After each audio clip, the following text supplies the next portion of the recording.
Well, do you know what's in your drinking water? A shocking Associated Press investigation found various pharmaceuticals in the drinking supplies of at least 41 million Americans. Tainted water was found from New Jersey to California. NBC's Tom Costello is following the story from Washington.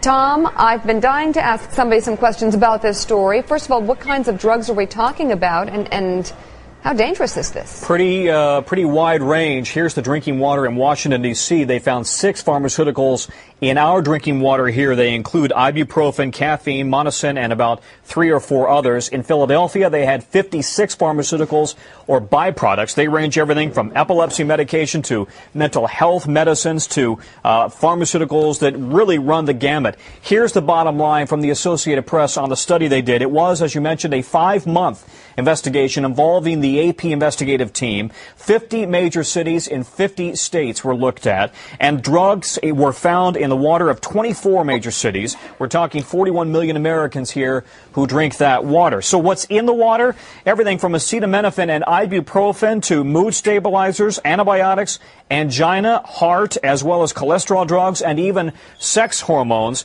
The trouble here, Meek, is that the federal government does not test specifically for pharmaceuticals in the water. And in fact, there is no way to scrub water that is in a treatment plant for pharmaceuticals.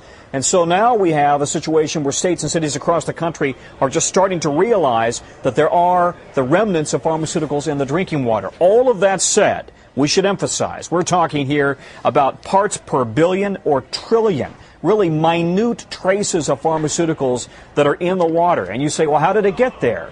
Well, without getting too graphic, all of us who take medication for one thing or another, we don't absorb all of it. It is excreted. It gets into the sewage system, into the water treatment plants. And then, because water treatment plants can't scrub it all out, if any of it, it just kind of dilutes on into the water system. Sometimes it gets into the water table, into wildlife, and then into reservoirs. It goes back into the water treatment site, into the water treatment plants. I wonder if there's going to be, long-term study about effects of this down the road. And, but I guess initially, Tom, the question I'm sure you're asking today is there anything the government can do about this? Yeah, and the EPA says it's concerned about it, but we don't yet know, and water treatment utility plants say they are convinced that there is no immediate threat to anybody out there.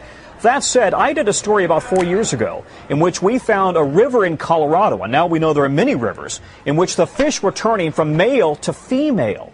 And the reason was because there was too much estrogen in the water. The natural female hormone was literally turning male fish into female fish, and the thinking was that this is a canary in a coal mine. So now the question is, what's the impact on humans? Yeah, that's the next one. Tom Costello on this story from Washington. Thank you very much.